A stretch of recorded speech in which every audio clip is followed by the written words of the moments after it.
Hello, and welcome to T.R.U.E. T.R.U.E is an acronym for the Road to Underlying Excellence.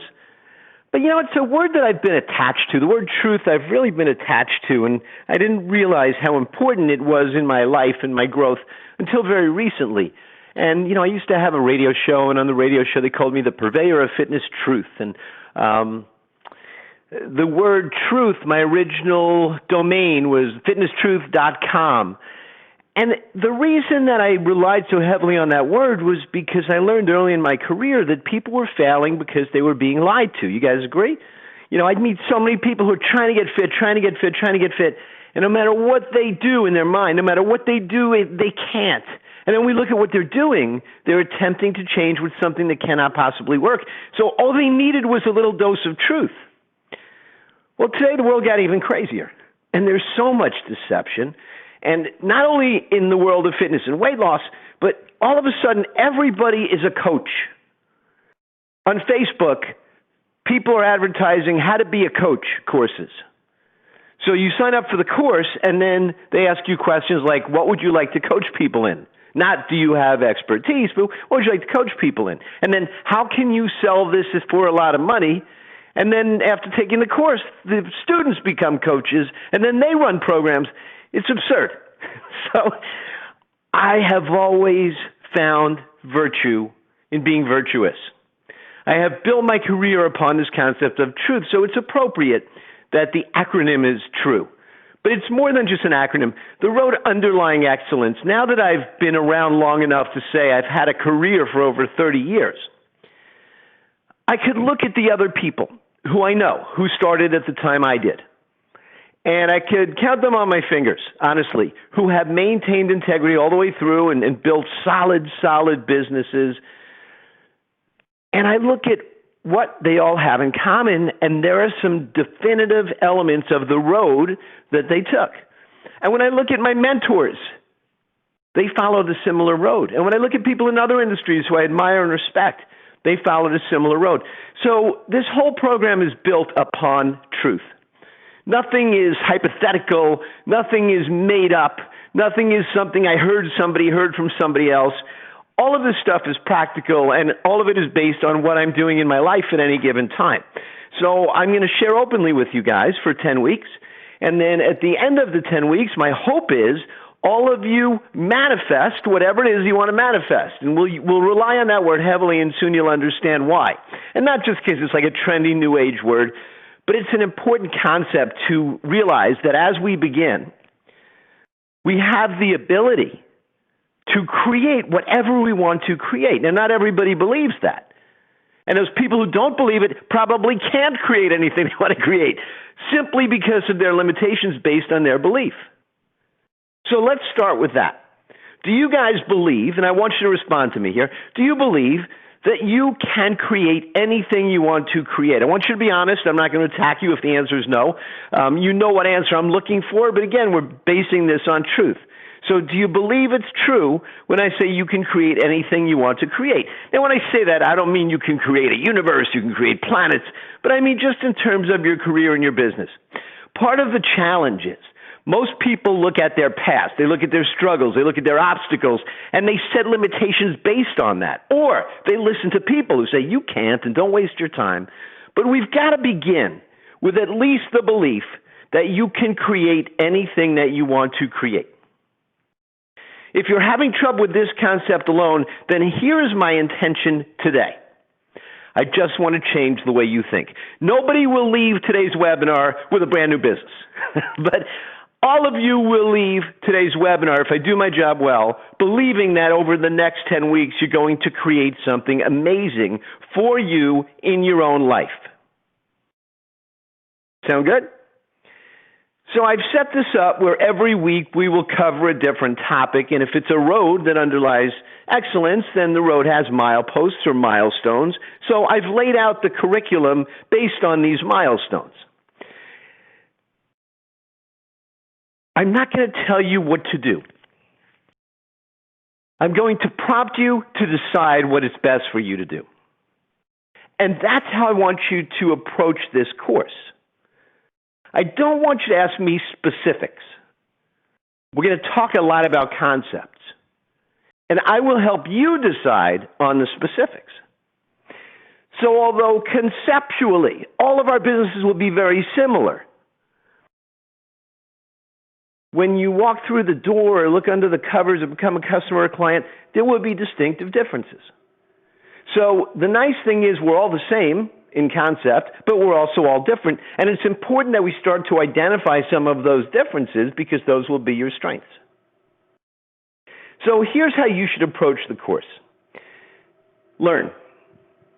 I'm going to urge you to wear blinders. I don't want you to take another course simultaneous with this. I know that there's this big push to go virtual. And there's certainly opportunity to go virtual, and we will integrate it in what we do. But you have to realize this, there's a big push, and everybody's running, and everybody's going in the same direction. Things get kind of lopsided. So there are now opportunistic entrepreneurs, some of them legit, some of them new coaches, who are going to now sell courses teaching you how to have a virtual fitness business. But sensibility will tell you that if hundreds of thousands of aspiring fitness professionals all go into virtual businesses, then the competition is immense. But worse than that, the value goes down because they become a dime a dozen. So I don't want you to take this course where I'm going to ask you to do some hard stuff, and another course where they make it look easy, but you'll in all likelihood fail to hit whatever goals you have. So for the 10 weeks, I really want you to just stay with this. It doesn't mean don't learn. Just don't learn anything that may contradict, that may conflict with this. And it doesn't mean I'm the only one with the answer or I'm right. It's just I want you to get the most out of it. So I want you to absorb everything that we talk about conceptually and then use it as you see practical. If I cover something, you go, no, that doesn't work in my part of the world, or that doesn't work with my heritage, or that doesn't work in my family, or that doesn't work with my personality, then don't do it. But learn it. And then you will use whatever makes sense for you to use. As you learn, there will be days, there will be weeks where you feel like you can't. There are times you're going to face fear. You might not call it fear, but that's what it is. But limitations. And I'm going to challenge you to overcome those moments, to work past those moments, so that you can move toward mastery of the concepts. Because when you master the concepts, you can implement them any way you see fit. And I'm also going to coach you to construct your future. I said you can manifest anything you want, but before you manifest what you want, well, you got to kind of figure out what you want. So as we go from week to week, your thoughts might change. Your ideas might change. This becomes fluid.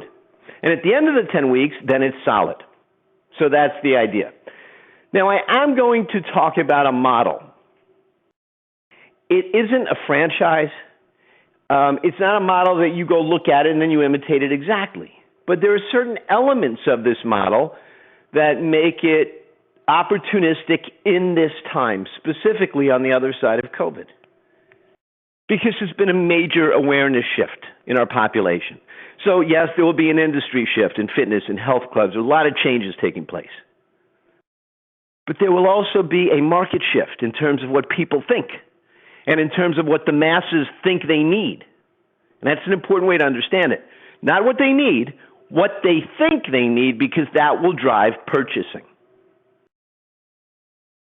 So when I talk about the model, I don't want you to in any way reject it. I want you to realize you can shape it any way you see fit. But there are some elements of the model that I'm going to discuss that really make it beautiful for anybody who wants to take advantage of it. Number one, you can't succeed with this model by ripping people off. I will tell you that I interviewed, I'm going to guess, 65, 70 personal trainers. You guys are here. Most of them I said it's not for you. And it's not because they weren't honest. It's because they were too distracted. They couldn't talk to me about what makes them in any way unique. They didn't have enough life history. They just wanted something that's going to be easy.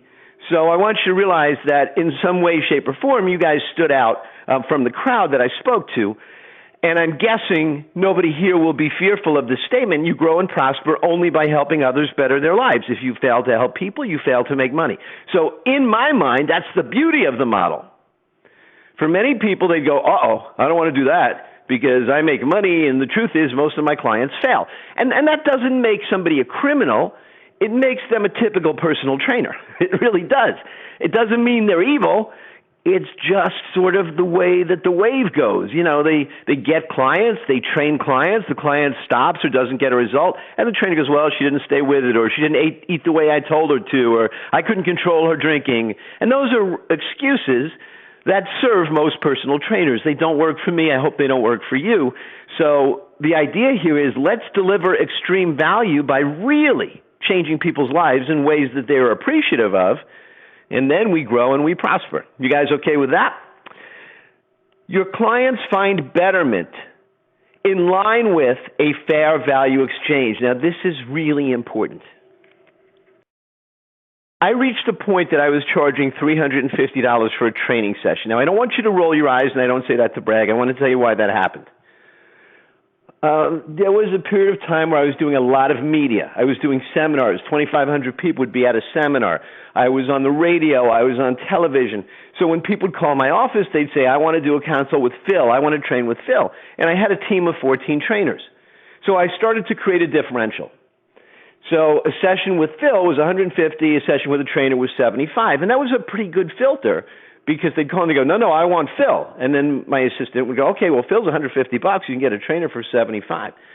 And over time, the differential grew greater, because it's not that I didn't want clients. It's that I wanted people to experience working with my trainers because they got the same results I did.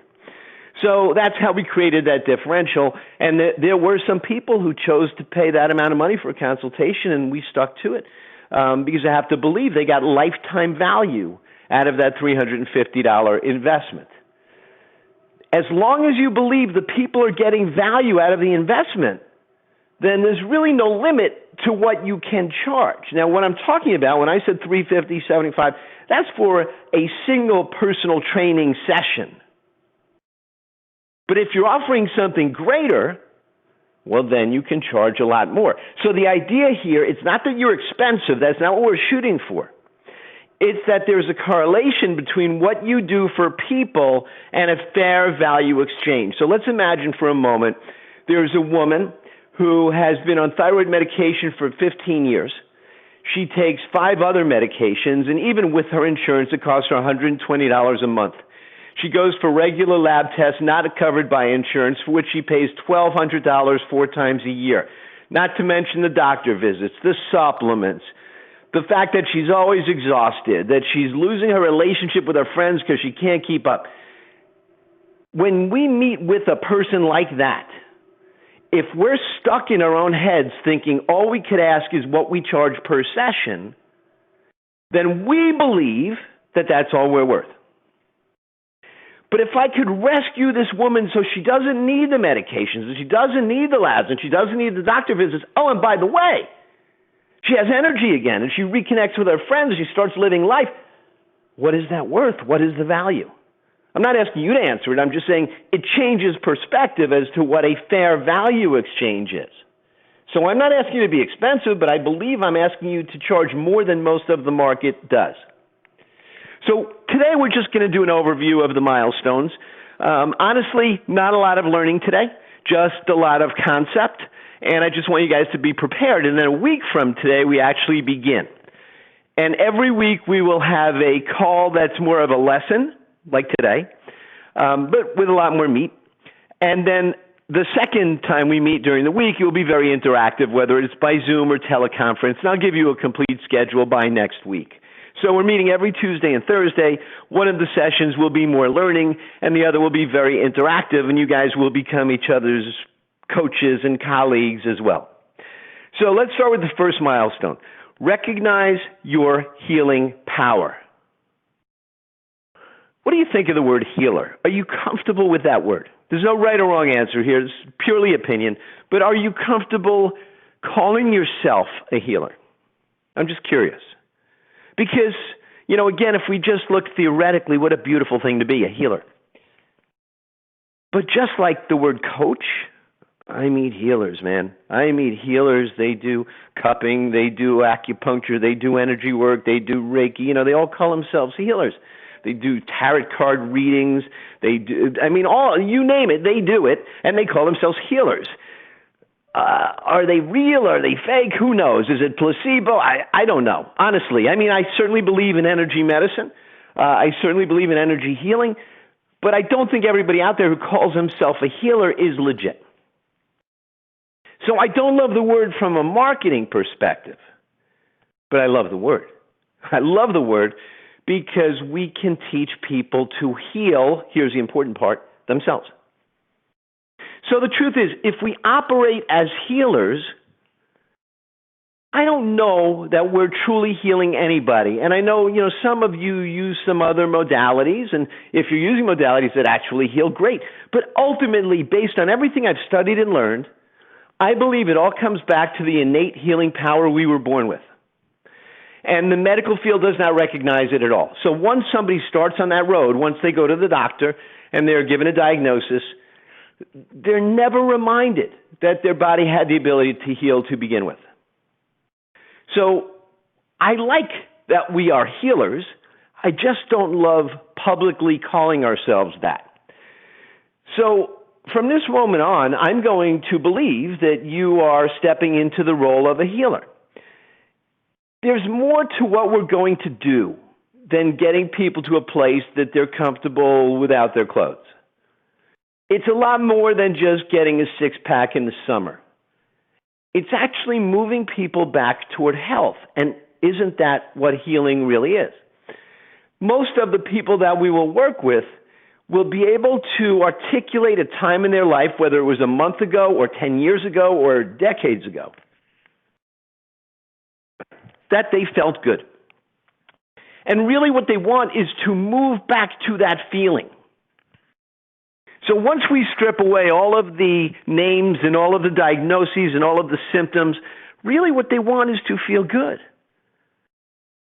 And most people, when they're younger, feel good. Because when they were younger, they were in balance.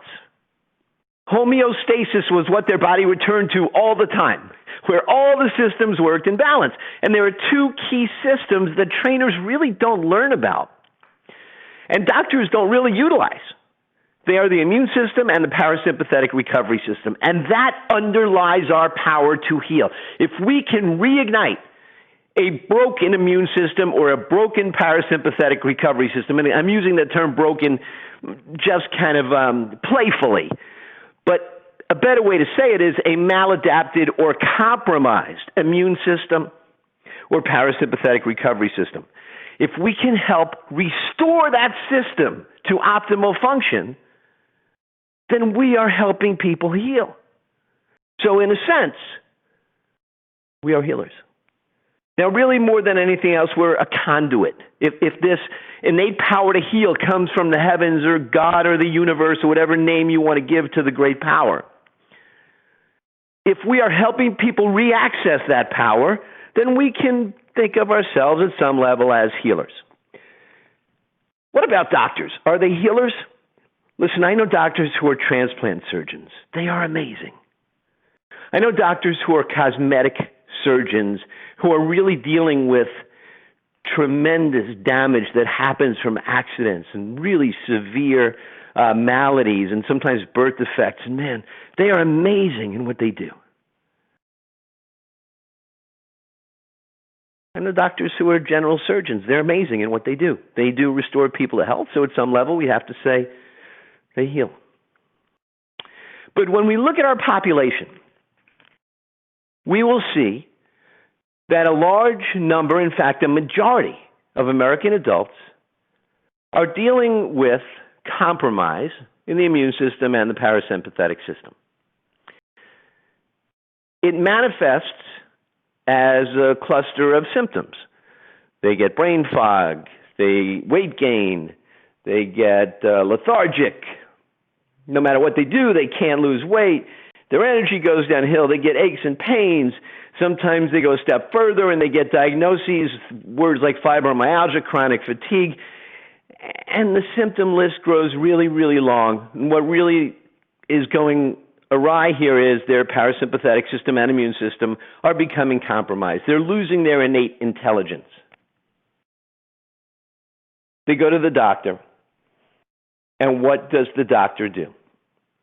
The doctor collects the symptoms, looks at some vitals, listens, and then takes out that little pad and prescribes a medication, right? Now, doctor is not bad. The doctor wanted to be a doctor because he or she wanted to help people. But it's a very broken system. So as a result, most people with chronic disease go to the doctor hoping he will heal them, and he medicates them. That's the protocol. So all chronic disease has at its source inflammation. Now, while more doctors are recognizing this, and while COVID has alerted people, because when people actually die from COVID, at its root, it's inflammation. And talk about a cytokine storm. Cytokines are produced by the immune system. So people are starting to hear this language. Every chronic disease has as its root inflammation. So even if doctors will acknowledge that, they're still simply medicating people. So are they healing? The established course of action for somebody who's starting to feel sick chronically is to go to the doctor. The primary protocol for the doctor is to prescribe a drug. Now, this is what's important to understand. There isn't a single drug that will cure a single chronic disease. For a few years, I spoke aggressively at medical conferences because I enjoyed speaking to this audience. And, I wanted to learn. I wanted to learn to have impact. Because, people who are in the health field often criticize doctors, and the doctors are not bad people. Most of them are very good people. But again, because it's a broken system, they're never really hearing the other side of the coin. They're really never being exposed to it. So sometimes when I ask the question, which medicine, which pharmaceutical product cures which chronic disease, they look confused and stunned for a moment because they never thought of it that way. But if we're being honest, there's not a single medication, not one, that cures a chronic disease. So if the person goes to the doctor prescribes the drug, and the drug can't cure the disease, what is the likelihood that the doctor will heal the chronic disease? Zero. With a complete, multifaceted strategy, and I want you to remember that I said that because I'm going to show you what that looks like, but with a complete, multifaceted strategy, we can teach clients to heal. So if we can help clients understand how to reverse inflammation, and they reverse inflammation, and inflammation is the root cause of the disease, guess what goes away? So who has the greater ability to heal, you or the doctor? And I know for so many years we put the doctor on a pedestal, and in some vein we probably should. The doctor has probably accomplished a lot. But in terms of our ability to help the largest segment of our population, let's get right next to them on that pedestal. Because if everybody thinks the doctor is the great healer, and the fact is when it comes to chronic disease, the doctor cannot heal them with the current paradigms, and we can, then we've got to get next to the doctor and scream a little bit louder. Do you get what I'm saying? And who's our audience? Almost every American adult. Over 65% of the adult population. Over 65%. I know I said it already, but I'm saying it again so it has impact. Has been diagnosed with a chronic disease. Now, does that mean only 65% have a chronic disease? No, they've been diagnosed. How many are out there that haven't yet been diagnosed? So the market is massive, and they're not being helped. And just from a business perspective, holy shit, what an opportunity, honestly. I have a number of programs, and every program that I've come out with, it was never developed on a whim. It was developed over time. With science and testing and looking at results and outcomes. And one of my programs is called the Alive Protocol, and this is one that when I first started to understand chronic disease, I implemented in hospitals. And I wanted to demonstrate, with doctors involved, that we can get people off their medications, because the challenge is, once they're on a medication, they stay on the medication. And the only reason that they were told they need the medication is because of a blood marker. So what happens if they're getting better and they keep taking the medication? Well, we can't check the blood marker to see if they're better because they're taking the medication. So I needed to work in a hospital environment with medical professionals so we can get people off their meds and see what the program did. And it really, in their eyes, it was a miraculous program. And it was called the ALIVE protocol because the medical field doesn't respond to programs, but they respond to protocols, meaning if anyone follows the protocol, they do the same thing. So if the protocol works, it doesn't matter who the trainer is. So why ALIVE? Why did I call it the ALIVE protocol? Well, it's an acronym, and it stands for Aggressive Lifestyle Intervention Variable Exercise. Aggressive. This was important because we've all been trained with special populations that we have to be careful. Like the primary goal is don't hurt the client. And of course we don't want to hurt the client. But there's a line, and I wouldn't even call it a fine line, between what we can do to not hurt the client and not deliver an outcome, and what we can do to push the client a little further and really bring about change. So the ALIVE protocol was initially done in hospital settings with qualified trainers, and then in health clubs where the person would go for lab tests once a week into the hospital. The outcomes were astounding, and that's where I really developed a confidence that we can reverse chronic disease. But the aggressive element was really important, because when I looked at what trainers were doing with people, even when I looked at like recommendations that came from, government agencies specializing in diabetes and different associations, it was walk 4 times a week. It wasn't enough to bring about change. Maybe it was enough to push death back further, but not to get them to reverse the disease. So the ALIVE protocol got pretty aggressive, but not all at once. Aggressive is an important element of it. It doesn't mean be foolish, it doesn't mean be reckless, but it means you've got to push people beyond the caution to really bring about change. You've got to find a professionalism that allows you to just move the bar. And really that was the key variable.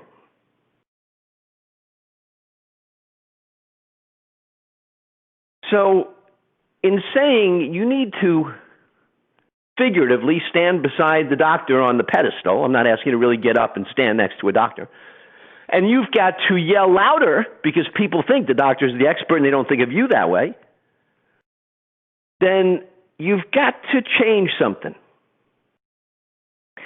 And I know all of you are accomplished in your own right. So, anyone can go, oh, but I have clients. My doctor refers people to me. And all of that's good, but I'm saying we need to grab the position massively so there's no question who is the greater alternative for this marketplace.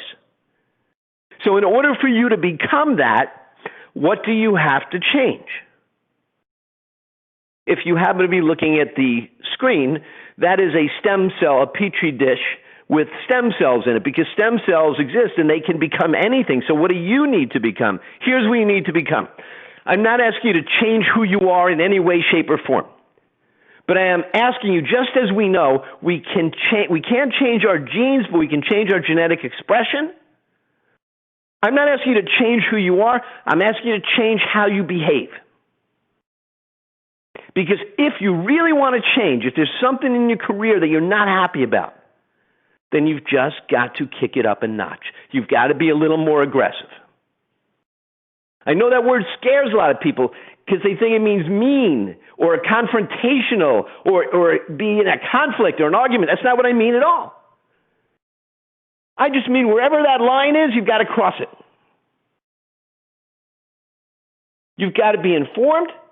You've got to represent that you are a healer without necessarily using that word in your marketing. And you've got to be aggressive in marketing yourself.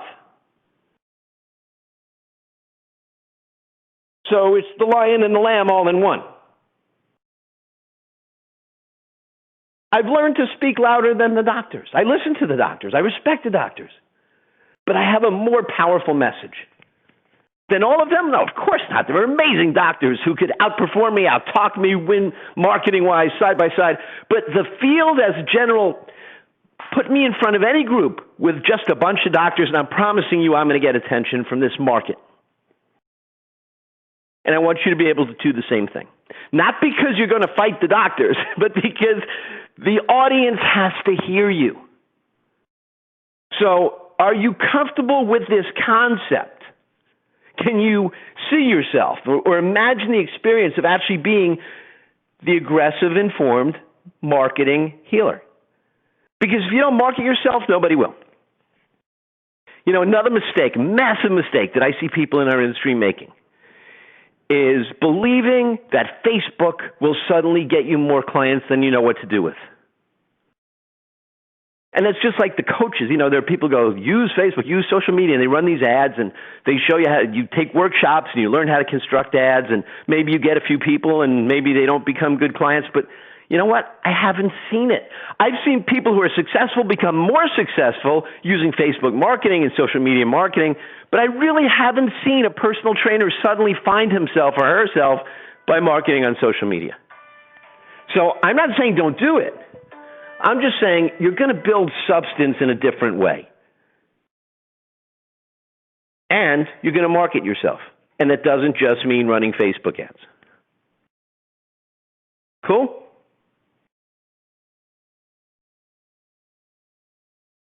So that takes care of number one. I said 10 milestones. This will now be a 6.5-hour webinar. No, it won't. I was starting with kind of the foundation. Now, because we were all, I hope, responsive to that, because all of us heard that and said, yes, well, we can kind of step forward, and maybe it's a little scary, but yeah, we can talk a little bit louder, and we can have a more compelling message, yeah? We can contradict some social norms and get people to scratch their head and think a little bit. Yeah, we can do that. So we're all going to do that.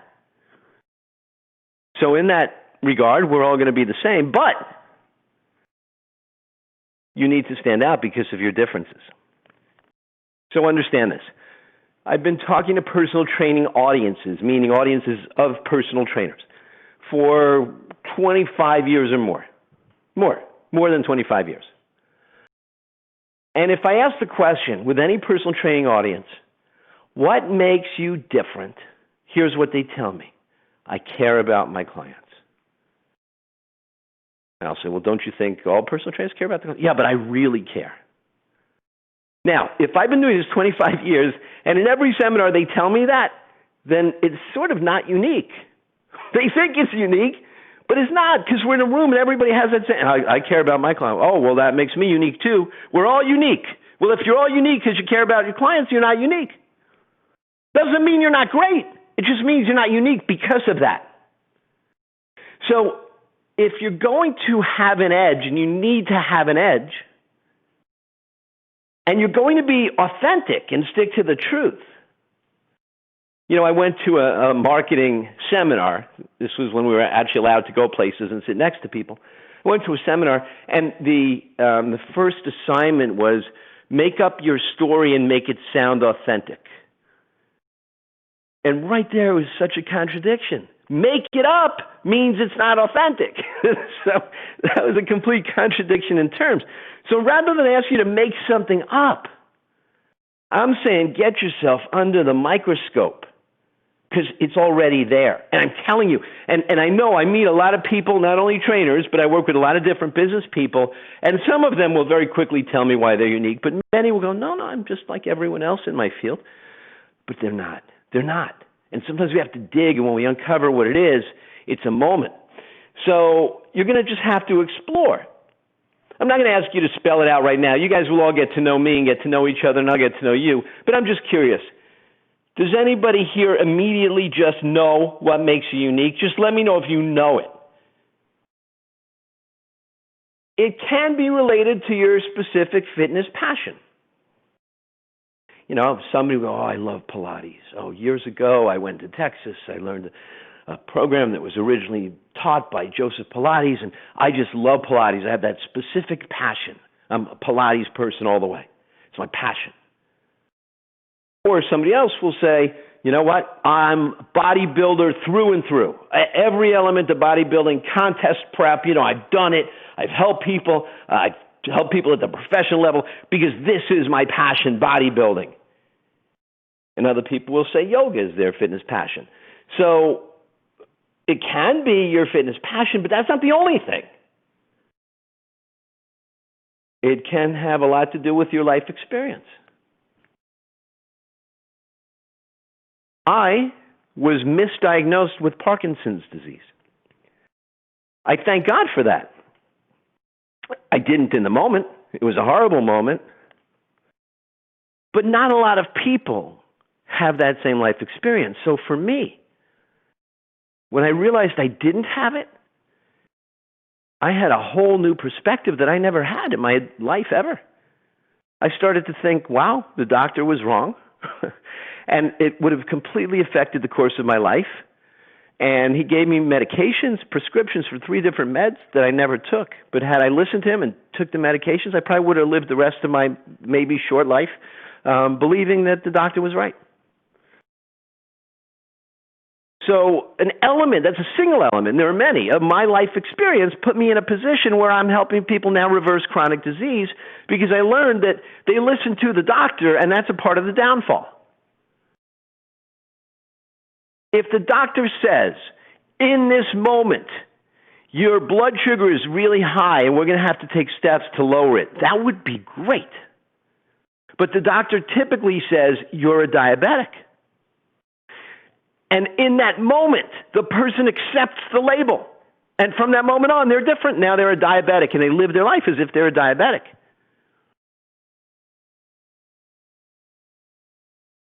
So I've learned to hear the diagnosis as a doctor's educated opinion at a given moment in time, but that doesn't mean it's not changeable. So it's been my life experience that gave me that insight. So, your life experience doesn't have to be similar to mine, but some things that you've done in your life just gave you some uniqueness. I know lots of personal trainers that I meet had some health concerns or have some health concerns. And in mythology, there's the story of Chiron, the wounded healer. Chiron was a great healer and became a better healer because he understood what it was like to be a patient. Or do you have friends, or have you lost friends because of a specific ailment or a specific lifestyle? Or do you see friends going in a negative direction and it makes you want to teach people? Or are there people in your life that you feel like you're unable to help, so at least you want to help other people? Have you had any kind of medical experience that affected your thought process? Have you run into obstacles? In running into those obstacles, what did you overcome and what were your victories? Anyone here who has their own studio, it wasn't a straight line. I know that. You had some obstacles. You had some financial challenges. People didn't think you should do it. People didn't think you could do it. But you overcame them. So when somebody sounds stuck, maybe that gives you a greater strength to lift them up. What do you most notice based on your programming of your own reticular activating system? If you walk into a room, do you notice the obese people and think, I can help them? Do you notice the moms who look tired? Think I can help them? Do you notice the guys working out in the gym, watching them overtrain and go, I can help these guys? What are you tuned into? Do you have a burning desire to change the world or change a market or change a specific type of person? And what do you find you're attracted to just in terms of curiosity? I have really found my way into the study of the human brain and human influence and the human mind and how they all tie together. And it has brought me to an incredible place that ties into me having the wherewithal and the confidence and the willingness to take some difficult platforms. Because I realize I have to impact people by changing the way they think, and that's how I started talking to you. But I know it to be possible. So what are yours? You don't have to answer it now, but that's going to be our second milestone, is determining what makes every one of you unique. And if this scares you because you go, they're going to find out I'm not unique. Every person I've ever worked with had at least an aha, a moment where they were like, oh yeah, so not everybody thinks that way? No. Third milestone, creating your ideal life with congruence and integrity. This is a big one for me. It's a part of why I've had a 30-plus year career. I am who I pretend to be. I speak to a seminar audience the same way I speak to somebody who's sitting in front of me. I'm attracted to people who have integrity. I'm repulsed by people who don't. And I think most people are far more trusting of those who display integrity because it comes through. Beneath the conscious level, it somehow comes through.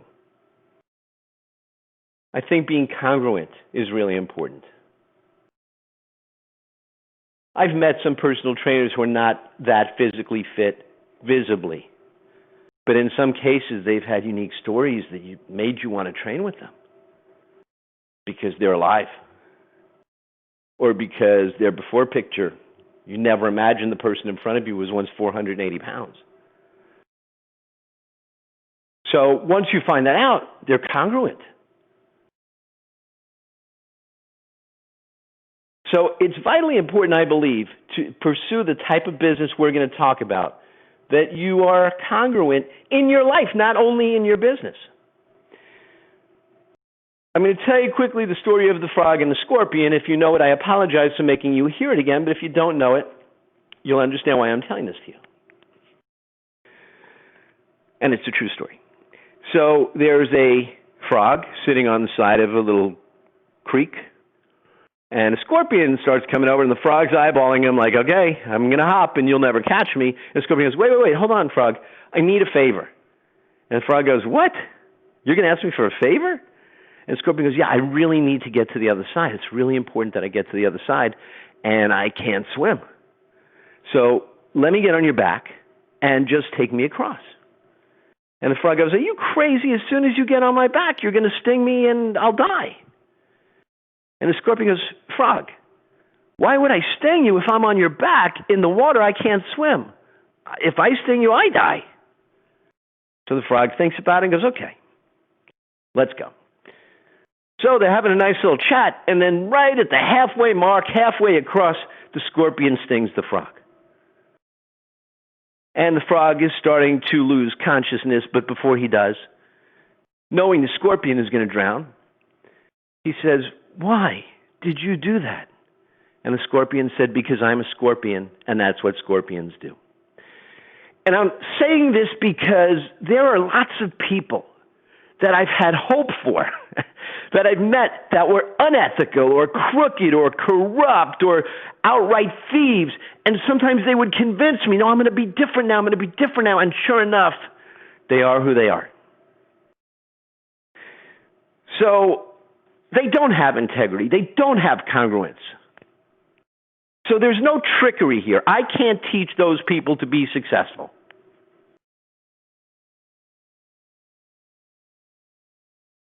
Once I started working in the medical field, I started meeting a lot of medical professionals. And from the experience, I developed a compass. And when I started sharing this at medical conferences, I would literally see some doctors cringe because I wasn't directly talking to them in a negative way, but they felt it. They sort of identified who they were. So it's kind of powerful, but for me, it's really a really good compass, a really good guide. And I did some of what I'm going to share with you now. I shared in my preliminary webinar, which I know you guys are at. But, you know, some of these things bear repeating because they're that important. So if you look at the compass, the north and the south, at the top we have the collective, meaning the group. So when a doctor becomes part of a group, or anybody for that matter, and they get totally locked into the group, and they no longer make their own decisions, the group dictates what they say. This is the policy, this is how we treat this is how we handle that, this is the way we do things no matter what. In essence, it's a cult mentality. They're no longer making decisions on their own, and I believe that moves them far away from health and value. But if we go to the other extreme where somebody's a maverick and they go, I don't care what anybody says, I'm going to do it my way, well, then they're sort of all by themselves. And maybe there's a pathology that makes them act that way, but it certainly is not a contributing trait. It's more a selfish trait. So I think the place to be, ideally, is in the middle, where you are yourself, you make your own decisions, you learn what you learn, you do what you do, but you respect the value of the groupthink. And if you're a part of some agencies or organizations, whether it's IDEA or anyone, I didn't just mention, I could have mentioned any one of the thousands now of agencies that support our industry or the medical industry, listen to that group, learn from that group, but don't become that group. You can be a part of it, but you still have to become independent or stay independent to some degree. So that's the North and South. Now, if we look at the East and West, to the right is the parasite. To the left is the empath. The parasite survives by sucking life from others. That's what a parasite is. And what I have found in the medical system, not the doctor by intention, but in the medical system, it is a parasitic system. The pharmaceutical companies thrive because people continue to need drugs. They continue to need drugs because they're sick and getting sicker. So the pharmaceutical companies are parasitic. The more we have sickness, the more they gain. So I don't really know that any of the parasites who are running those pharmaceutical companies, doesn't mean there aren't some good people in there, but any of the parasites who are running those companies, I don't know if they're really that interested in eradicating a disease. I think they're about developing new drugs that will have a great market share. So as long as people stay alive but stay sick, the parasite prospers. Now, unfortunately, many doctors are governed, not blatantly, but subtly, by the pharmaceutical companies, so they're falling into the parasitic system. Now, the doctors will defend their position by going, well, I know that drugs are not the answer, but the patients want the drugs. What am I supposed to do? Well, the patients think they want the drugs because they see TV commercials, honestly. They see a TV commercial with a happy couple and a butterfly and somebody's petting a horse and riding a horse on the beach, and they go, ask your doctor for Lyrica. And they go, Doc, I need Lyrica. The doctor says, oh, here we go again. They just want the drug. But why did they ask for it? Not because they wanted the drug, because they believe it's going to be the solution because the parasitic pharmaceutical agency ran the ad. So when I talk about this, sometimes they cringe. They go, oh, my God, I'm part of this. Now, there are some doctors who I know, some that you might know because they've developed some level of fame or even infamy in some cases, that they started off by going, I'm not going to be a part of this anymore. You know, drugs are not the answer. Drugs are not helping anybody. So the way it typically goes is they go, I'm going to start to charge more money, and I'm not going to prescribe drugs. I'm going to really help people. And instead of spending 9 minutes with a patient, I'm going to spend 90 minutes, but I'm going to charge $450 for a consultation because that's what I need.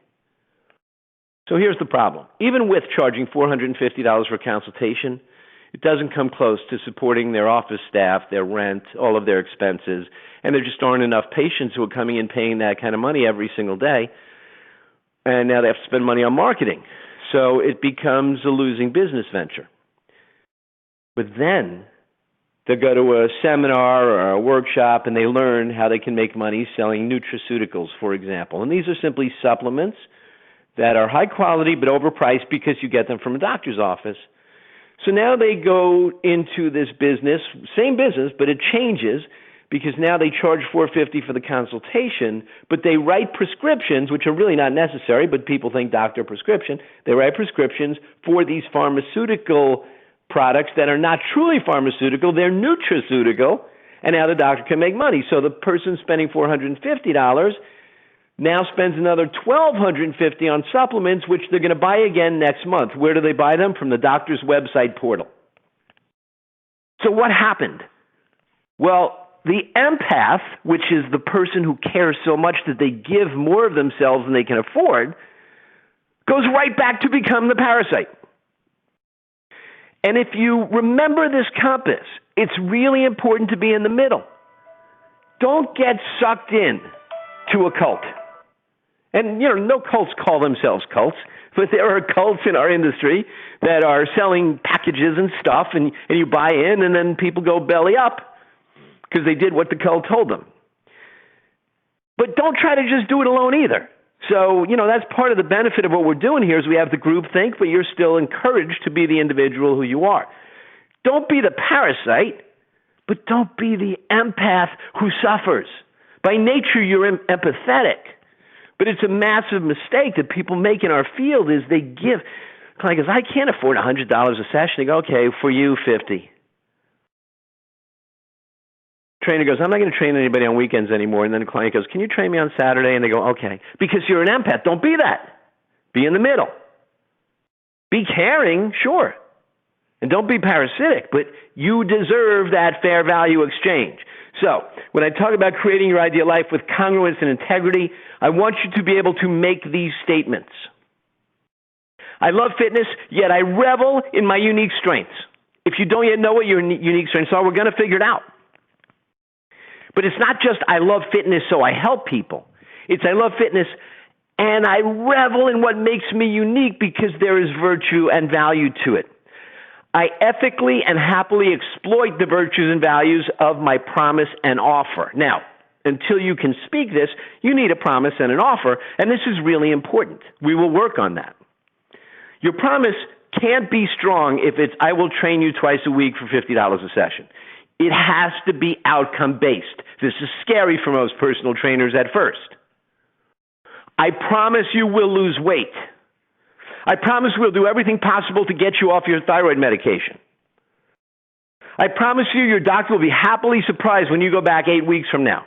There's got to be some kind of promise that is quantifiable. And the promise comes with an offer. So in exchange for that promise, you're going to pay me $150 a session twice a week. You have to find a place where you can exploit that, meaning put it out there happily, without cringing, without feeling uncomfortable, because you can stand behind the value of it. I take pride in doing things for others. That's really important. That's a part of who you are. And this is why I'm saying be congruent. All of these things have to coexist. I see the exchange of money commensurate with the achievement of desired change as fair. In other words, I'm not going to scrimp on what I'm asking. They're going to pay me. But I see it as a fair exchange, meaning if they pay me that, I need to step up and make sure that they achieve what they want to achieve. My profits are a direct reflection of the good I do for others. Remember at the beginning, I said it's one of the beautiful things about this model. And I know so many personal trainers who they want to say, oh, I'm not doing what I do for money. And I know you're not. I know you're not. And that's part of you being the empath. So you don't have to do it for money to make money. You just have to realize the importance of the fair value exchange, that when you really help people, well, you need to get your end of the bargain. And if you approach things that way, then this statement becomes a comfortable part of who you are. The more I earn, the more I've done for my customers, clients, and their extended families. In other words, if you wind up with $1 million in the bank and every dollar came to you because you changed somebody's life for the better, there's no shame in that.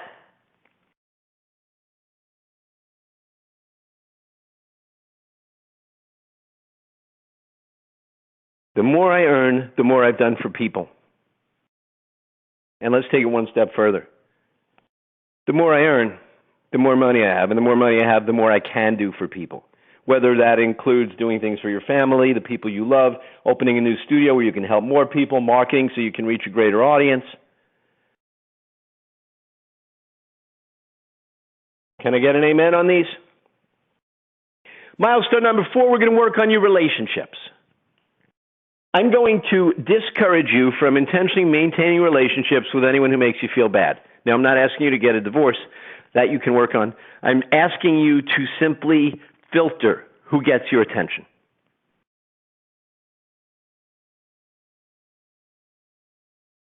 Yes, you will listen, but avoid the advice of everyone, because if you do what everyone says, then you get what everyone gets. And unless you love what everyone's getting, then reject the advice of the masses. Because the whole idea here is you're going to revel in your uniqueness and prosper. Stay away from the perpetual naysayers. The ones that go, nah, you can't. Nah, people will never. Nah, you can't. You can't. Get them out of your life. They're not going to change. Scorpion is a scorpion. It's a weird thing about human nature. Envious people are envious. That's the scorpion is the scorpion. And there are some people who just don't want to see you do well. They don't want to see you prove that they could have done better because you're doing better. So you need to surround yourself with the right people. And that doesn't mean other personal trainers who are successful, although it might, but people are going to feed and nourish your mindset. And there are some people that you should literally handpick to be in your life. I think everybody needs an honest coach. That doesn't mean you're paying them as a coach. It's a relationship.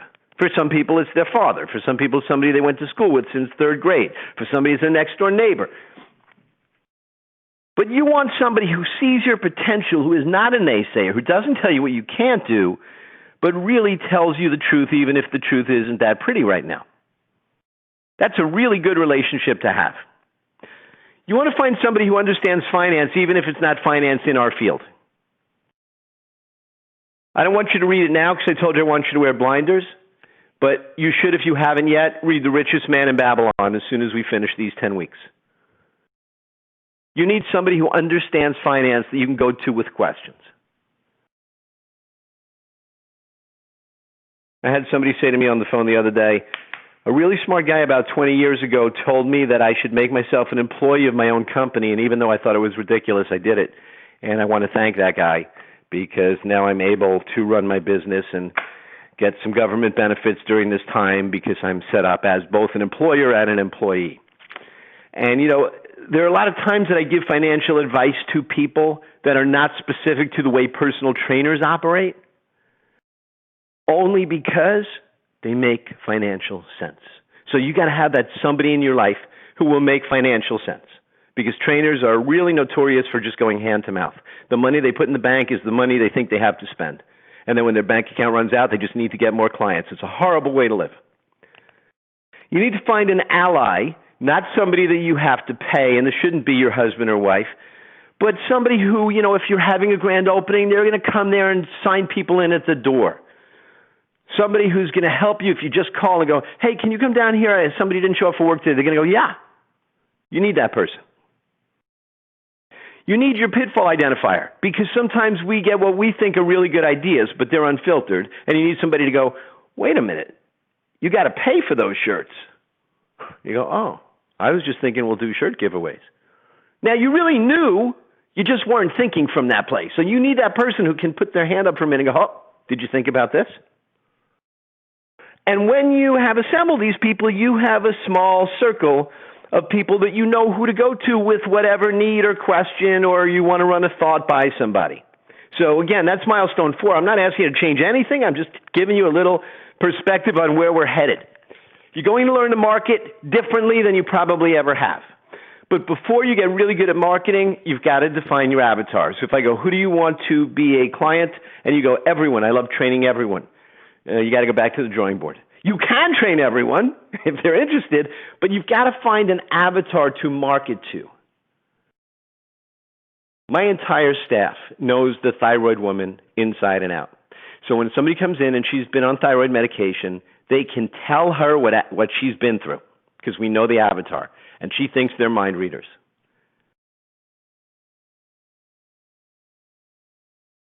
When we have the 45 or 50-year-old guy who's been working out for years, and he wraps his elbows and he wraps his knees and he puts all kinds of peppermint oil on his joints and Bengay, I know that avatar really, really well.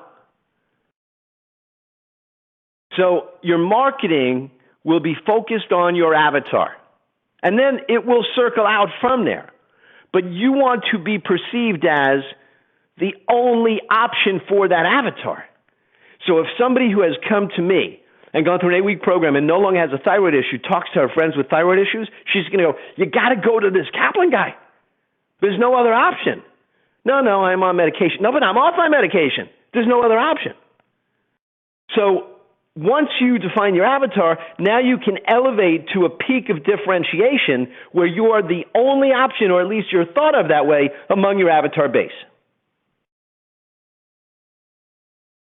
You will spend most of your marketing energy targeting the blue ocean, the place that nobody else is targeting and meeting the demands of well.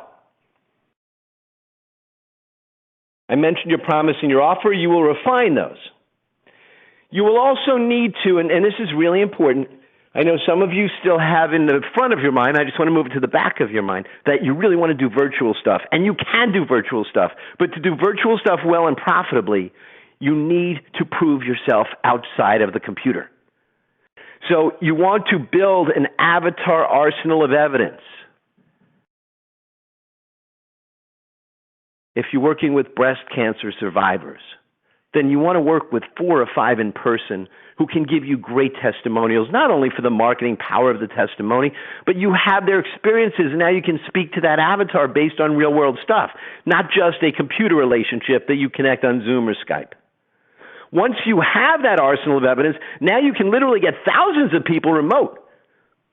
But I'm telling you, I haven't seen anybody build a super strong business virtually unless they did it first with real people in the real world. And if you want to become a master of marketing, then you will perfect your message, your promise, your offer, and your capture. Meaning the moment where somebody goes, okay, I'll train with you. Okay, I'll buy your program. Okay, I'm a client. Then you can bring it online. And then you'll do great with it online. So the marketing method is touch, compel, capture, thrill. Touch, compel, capture, thrill. Touch, compel. That's how I built every business I ever built in my life. Everyone I've consulted with, large or small, was built on this marketing strategy. We have to touch people who don't know we exist. We have to find a message, a promise, and an offer that compel them so much that we capture them, meaning they commit, money changes hands. And then the most important part, but we can't do without the other 3, is we have to thrill them. And when we thrill people, guess what happens? They get us more people. Over the next 10 weeks, you will learn a language, a lexicon, a vocabulary. There are terms that we will use on a regular basis. I showed you stem cells earlier. It's amazing what the body can do in terms of regeneration. And I don't only mean by having stem cells implanted into your body. I mean every organ in your body is producing stem cells. So if you can activate using a stimulus, you can literally regenerate tissue and muscle and bone. You can recompose your entire body. You know that. You've just never stopped to appreciate how amazing it is that we can teach people to completely regenerate the cells of their body and what power that gives us as healers. People really want to regenerate, meaning go back to a new beginning, right? Genesis means beginning. So we can help people create themselves all over again, better.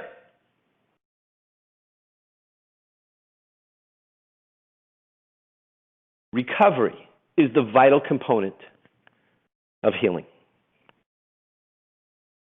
I will share with you the details of a condition I call REMAS, and how every single person who falls into this category, which is pretty much 65% plus of the adult population, can be healed. But the first thing we have to do is reinstall their recovery system because it's gone. We will talk to people about reversing inflammation. That's going to become a common part of your lexicon because the doctors didn't talk to them about that. The doctors talked to them about a symptom and a drug.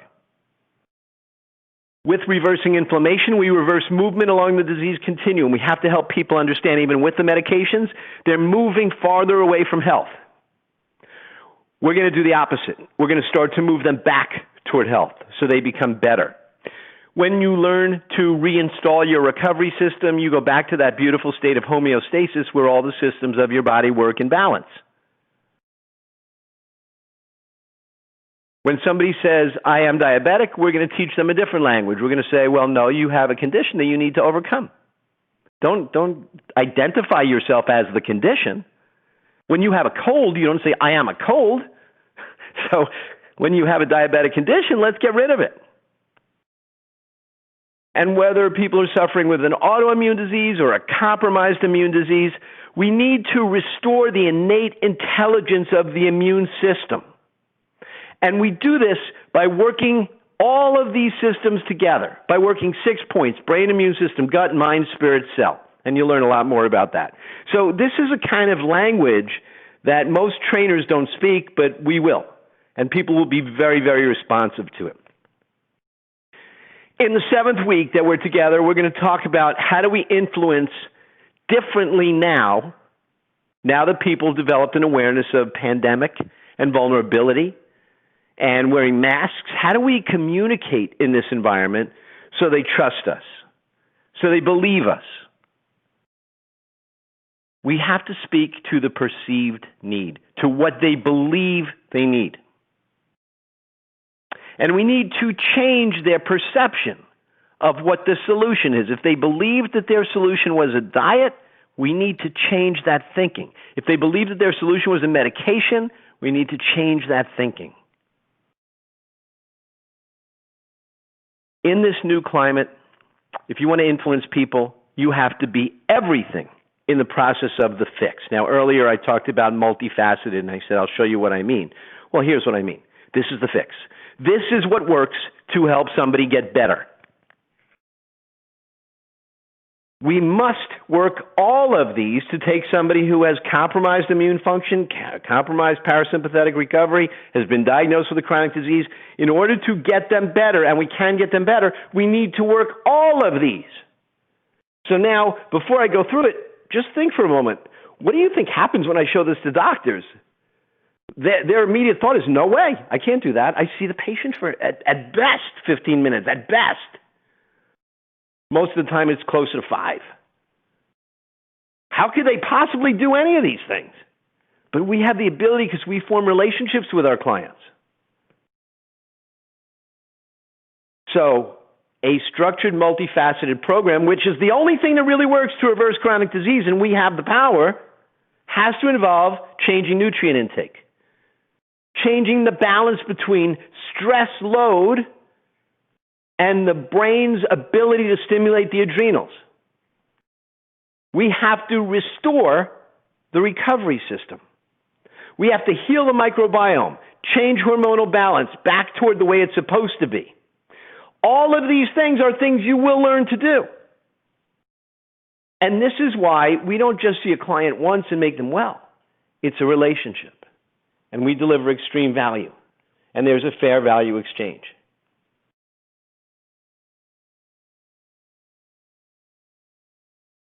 And Elise, you said, yes, this. And I don't know when you posted that. So I don't know what it was in response to.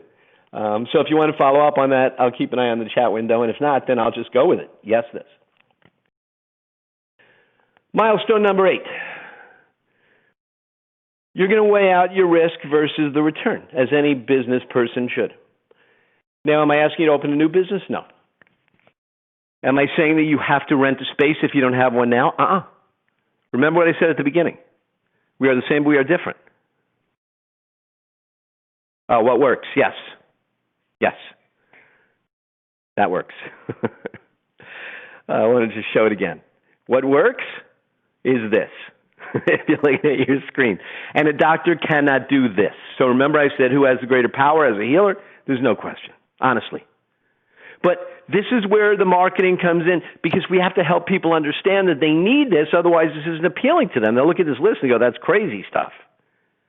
So that's the marketing, is how do we communicate to people so they go, yeah, I need that. And that's exactly what you're going to learn to do.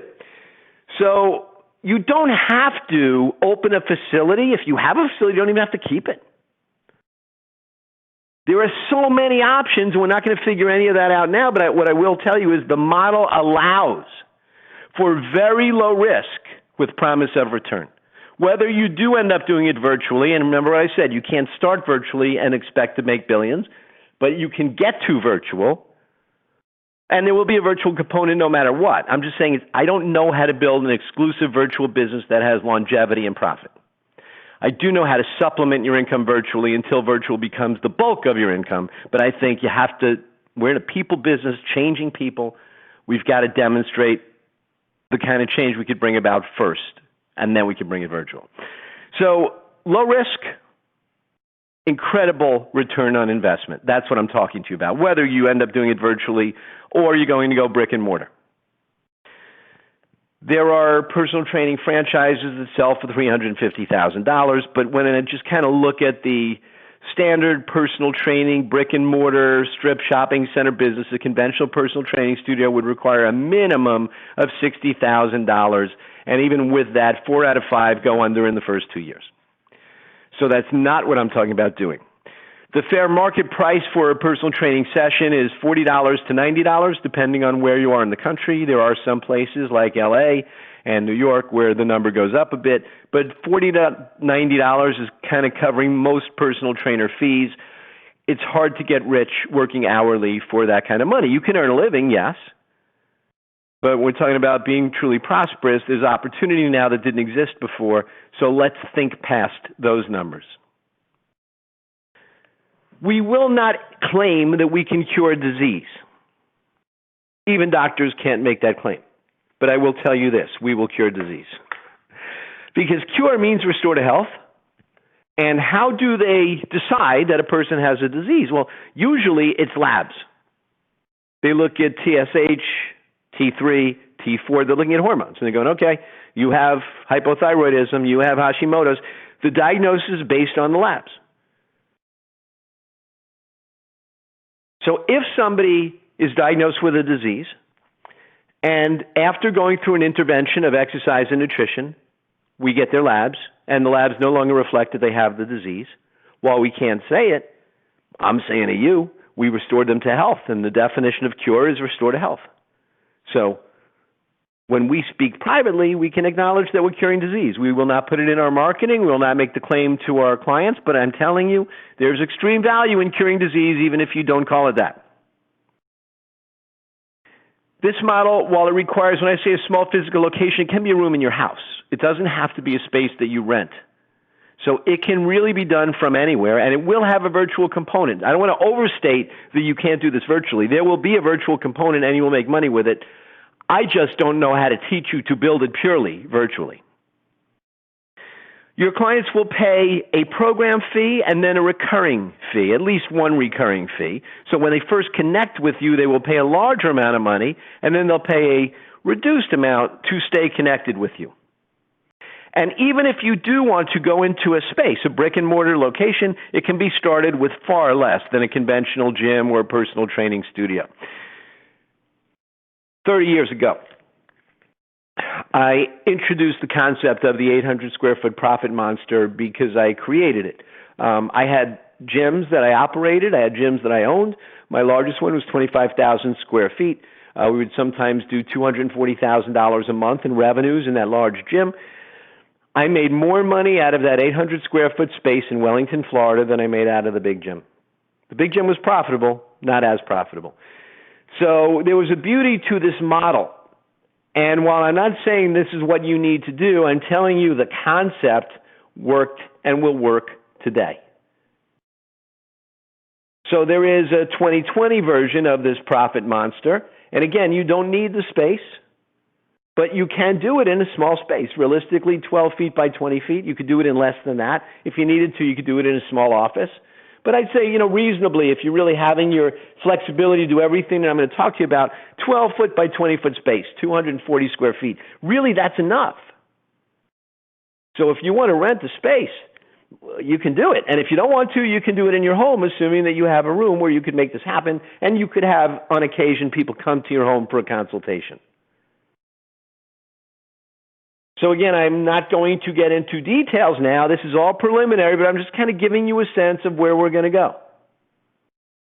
There are lots of profit opportunities, but in order to really make this solid, not just something that generates money for you now, but something that really becomes a source of your true prosperity, which it should be, your business should be the source of your prosperity, then you want to have something saleable, meaning you should someday be able to sell the business if you want to. Doesn't mean you need to, but most personal trainers have nothing to sell.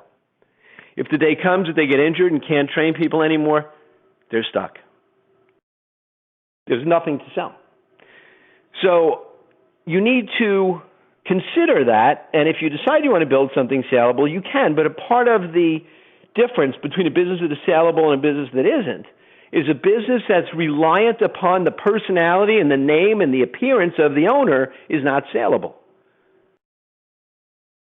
If Marty's personal training made $400,000 last year, but everyone goes there because they love Marty, and Marty sells it to Jack. Jack buys it, and nobody comes because there's no more Marty. So in order to build something saleable, the business has to thrive, not because of the owner's presence, but because of the programs and the protocols and the systems. And if you remember me telling you earlier that I charged a lot more money so people would train with my trainers because they'd really get the same outcome, that was a business that was saleable. It thrives because of the programs, the protocols, and the systems. Does a personal training business usually take a little bit of a hit? Yeah, and we negotiate that in the sale. But if you have programs and protocols and systems that people can continue on, then the business is saleable. So something to think about. You should also have a residual front-end loading commission. Right now, I use a product and I sell a product called Thrive. It's a long story as to why. I can give you the long story. I will share with anybody who has interest. When you signed up, some of you requested a book, some of you requested samples of Thrive. Either way, you win, and it's on the way to all of you. So you might get a 3-day supply of Thrive, or you might get a book that is valuable. I'm not pushing anybody toward this, but I just want to tell you that for me, that was a great revenue stream when I had to close my gym during this shelter at home. I mean, I had to shut down. And not only did I shut down, I wanted to keep my employees, so I continued to pay them. So, I'm really thankful that I take my own advice sometimes, and Thrive has offered me a residual revenue stream. I got a lot of Thrive customers and promoters a year and a half ago. So it was front-end loading, meaning as long as I just keep a good base of customers, I'm continuing to get a check. So I'll talk to any of you guys who have interest. I recommend it highly because I love the product. And if you know me at any level, you know I don't just randomly associate with products. There's a lot to this. But I love the product. I love that people love the product. And I also love the opportunity because I made $2,200 my first week. I was shocked. But I said, okay, I love the product and now I love the company. So you should have a residual commission that comes to you no matter what. So even if you sell your business, you've still got revenue coming in because you've built something. And then the third thing should be your premium product, which is what you do even if you sell your business. Maybe you train corporate clients. Maybe you do a boot camp in the morning because you love it, but you should charge a premium for that. So if you choose to keep working, you keep working. Okay, I will send you, Todd, I'm seeing your message. I will send you the recording so you can pick up where you left off. The 9th week, we will get into this concept of manifesting, but when I say get into it, you're going to start to see some things that you didn't have when we started.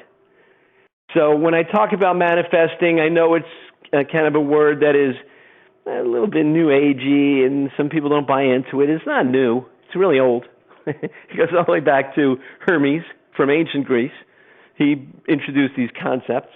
And as we think, so shall we be is biblical, and it created a great book that was written by James Allen called As a Man Thinketh, written in 1890. That is a book that I read every day. So I'm a believer in if we believe something and we take action toward it, we can manifest whatever the initial thought was. I prove it every single day, as you guys will. So what does manifestation really mean? It means a thing becomes apparent to the senses. So if you create this studio, or maybe it's your existing studio and you create a different version of it in the same 4 walls, but if you create this in your mind and you start to really live it in your mind, in your imagination, and believe it every day, it doesn't happen by itself. You will take actions. But what is existing only in thought based on your actions comes to exist in reality. So at what moment did it become real? I would say it was real when it was in your head. It just had to manifest. So we'll talk a lot more about that.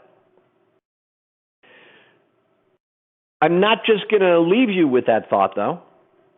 I'm going to talk to you about a tool that I've developed, and I call it the Manifesting Tool of T.R.U.E. And T.R.U.E. is an acronym for thoughts and actions and outcome. I asked you guys to get a journal. If you haven't yet, please get it before next week. Don't do anything in that journal that doesn't have to do with this business. Honestly, devote it to this. You will look back in this journal. This will become your guidebook 10 years from now. You will rely on it. So get a journal, and with the journal and this tool, you will manifest whatever it is that you want to. You take this tool and you put it in the upper left-hand corner of the 2 open pages, and then it will tell you exactly what to do. So here's what it actually looks like, step by step. So we're going to talk a lot about mindset and manifesting and outcomes, but this is something you'll do in your journal that's going to take all of these thoughts as they come up and either dismiss them as nonsense or entertain them or turn them into reality. So if you guys want this, do you want the tool? I think I could send it to you right now, just as a PDF, which you can download. But we will do a whole lot of work as to how we use it. So don't expect that it's completely user-friendly. But let me see if I can get this to you now. Michael, you're chatting to me privately. It's okay. I just wanted you to know that. And let's see. It should have come through in the chat window.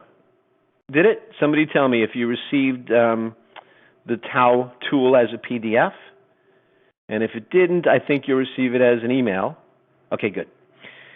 So you print it out. You can reduce it to the size, so it goes on the upper left of your journal, and then when you turn the page, you just move it to the next page, and you'll follow it step by step. So again, don't expect to know exactly how to use it now, but it's incredible in terms of making sure that you think the thoughts that will manifest what you want. Okay, so really the journal just becomes the guidebook to how to make your dreams come true. It's just you're writing it in real time. I don't want to get into numbers right now. I just want to show you a little sample of the type of simplified record keeping we can break everything down to. This is based on an 800 square foot model. An 800 square foot model at $30 a foot, which if we take, New York and the upper rent areas out of the equation, most people could find 800 square feet for $30 a foot.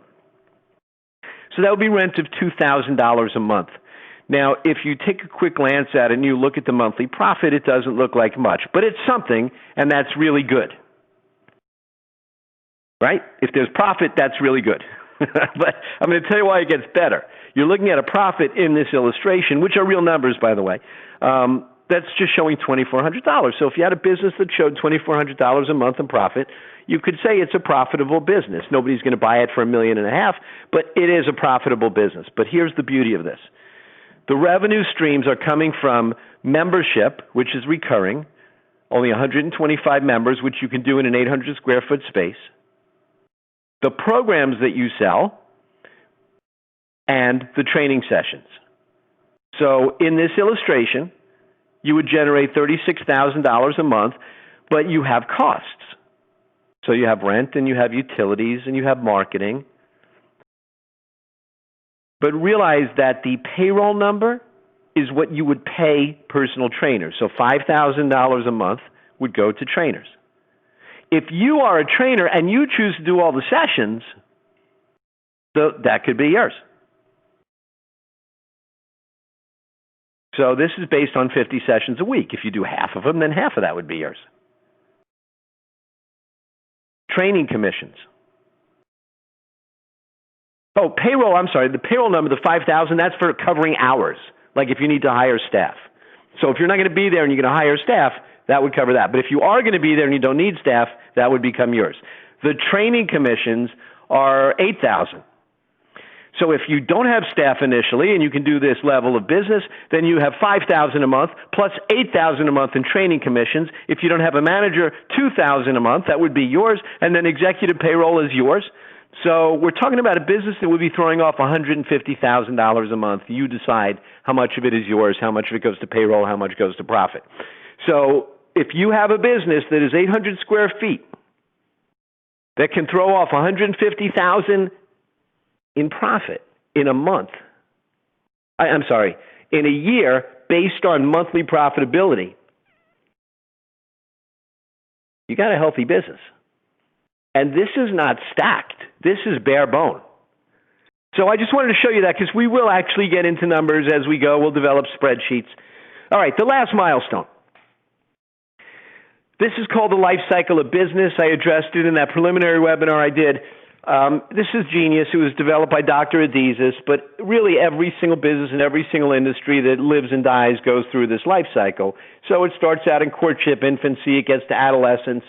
Adolescence is the stage where you expect that you're doing well, but you're making stupid mistakes because you think you know everything, but you really don't.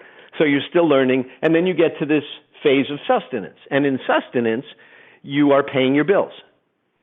So you open a new business, you're struggling, you're working hard, and then you get to that moment where you go, okay, enough money's coming in to pay the bills. Good. But there's a step beyond that you want to go, and that's prime. Prime is where everything's working. Prime is where you're making money, your energy is solid, you're feeling rested and recovered, you're loving your workouts, you're loving your clients, you're loving your staff, you're loving everything you do, you're really enjoying it, and you're growing. On the other side of prime is stability. Stability means everything's just working and you don't have to put in that much energy anymore.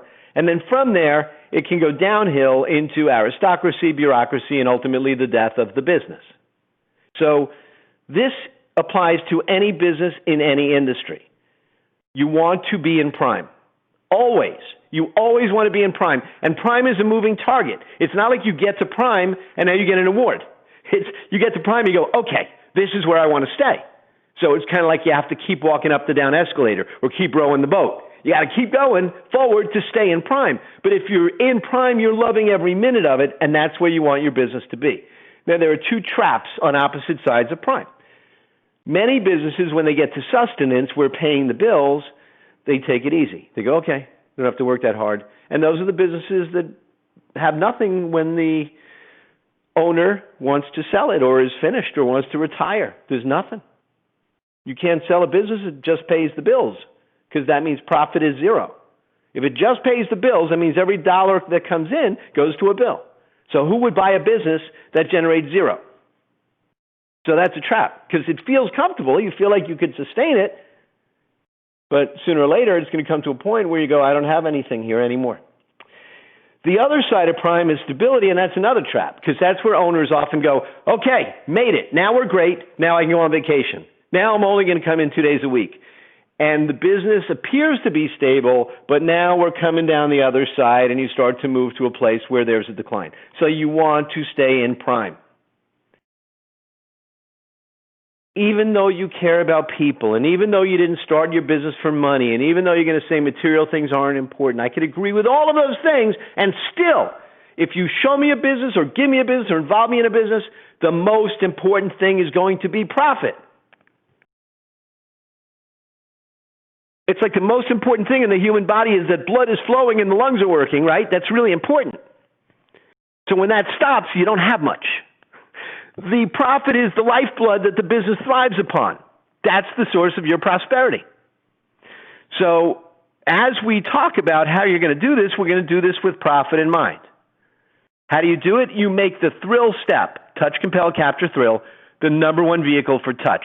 Meaning, at first, you don't have clients, or you don't have clients that have gone through this program. So you've got to go out in the community and meet people and do some advertising and bring people in. But once you get a thrilled client, that should be your source of new touch points. So if you want to be profitable and stay in prime, then you realize that when you get a client, it's not the victory, it's the open door. The victory is the moment of thrill, because that will bring you new clients. Treat every customer as the most important person in the world during every appropriate interaction. And the reason I say that is, if a client calls you at 9 o'clock at night and wants to ask you a question, you don't treat them like the most important person in the world.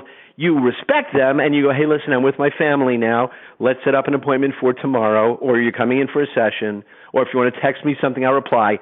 But you don't drop everything for the client, except when it's appropriate, which means the client is renting your time. The client is paying a membership or a program, and there's an allotted amount of contact. So in that allotted time, you treat that person as the most important person in the world, but you don't become the full-on empath where they take advantage of you. Respect the value of your offering always. Do not give away whatever you typically charge for. This, too, can be really dangerous. Like if you charge $100 a session, and somebody comes in and they go, well, you know what, I want to try before I buy. Can you train me 3 times for free? And you go, okay. you're going to have a hard time undoing that, because now the friend comes in and goes, well, you can train me for free. You trained him for free. And then I don't know how the rest of the neighborhood finds out about it, but they do. And then everybody's asking for free, and you can't unring that bell. So you can give things away, but they shouldn't be what you charge for. Right now in my gym, I've made up what we call an immunity pack. I've gotten some of our related businesses in the community to give me coupons where you can go in and get an immunity shot at Raw Juice. You can get discounts at our local supplement store, and we put it all in an envelope. But I would not charge for those things. So I can give that for free. But you don't give for free. We offer what we call an experience. It's not a workout session, but it's an experience. It's different than a workout. So you can do things for free in marketing, but never give away whatever you typically charge for, because you have to preserve the value of your product. When you start to market, at first it's going to be mechanical. But when you get to the point that marketing just becomes a part of your day, that you realize opportunities when they show up, that's when marketing becomes really effective, when you just integrate it to what you do. So you don't go, 4 o'clock, I have to do my marketing. You will learn, if you don't already know, that the most important variable that will determine if somebody gets better and recovers or not is the balance between stress load and recovery. And if you want to be congruent and have integrity, then you've got to balance your own stress load and recovery. So you need to set boundaries that are important. Don't become the empath. It will cost you. And when you can, I showed you a spreadsheet, and I go, if you do all the training, if you don't have a manager, but the reason I put those things in there, because when you're ready, you need to hire somebody so you can preserve your own energy. So even if you think that you're best off being a one-man show, you're not. Even if you believe that nobody will do it as good as you can do it, you're probably right, but still people can do it, and you're making money when you're not there. So these are the general rules, because ultimately, when you have a profitable business in prime, you're loving life. Beyond the training, there's a lot that you guys can do. So over the next 10 weeks, you'll decide, what is your business going to be? You want to do in-home training in your home and clients' home, you could do it. You could run this business and still train clients in your home or in their homes. You can create a retreat where a few times a year a group of people pay a premium to come to you, and you put them through a very specific program over the course of 3 days or 4 days. You can use your existing brick and mortar, or you can get a new brick and mortar. All you need are 800 square feet or even less. This model can be a plug-in in a full gym. You know what's an ideal space? If you have any gym in your area that was built in the 1970s and they still have a racquetball court, and they're not doing a lot of racquetball business, convert that court into your studio. Most medical businesses that have a number of treatment rooms have treatment rooms that aren't used. I know this from experience. They work like a machine, same every day. Patients come in, they sign their name on the sheet, they take their insurance card, they go back, they see the nurse practitioner, they ask them questions, the doctor comes in, and they're just moving through the space.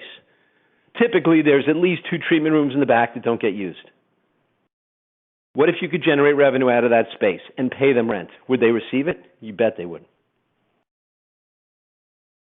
Almost every Wednesday, I go to a medical facility, and they set me up for 2 or 3 or 4 consultations at $150 each. All I do is show up, do the consultations, sell people on my programs, and leave. They're happy to have me because it's bringing them people, and I'm happy to do it because it's bringing me revenue, and it's completely aligned. So there are no limits other than what you can imagine and what your willingness to do. Nothing that I've shared with you is hypothetical. Everything I've shared with you here is real. So the only variable in your world is you. So you got to create. So the question is, what do you want it to be? So I'm excited for you. I'm excited with you as this nation and world try to navigate this pandemic. We are in preparation. We're in preparation for the other side of it.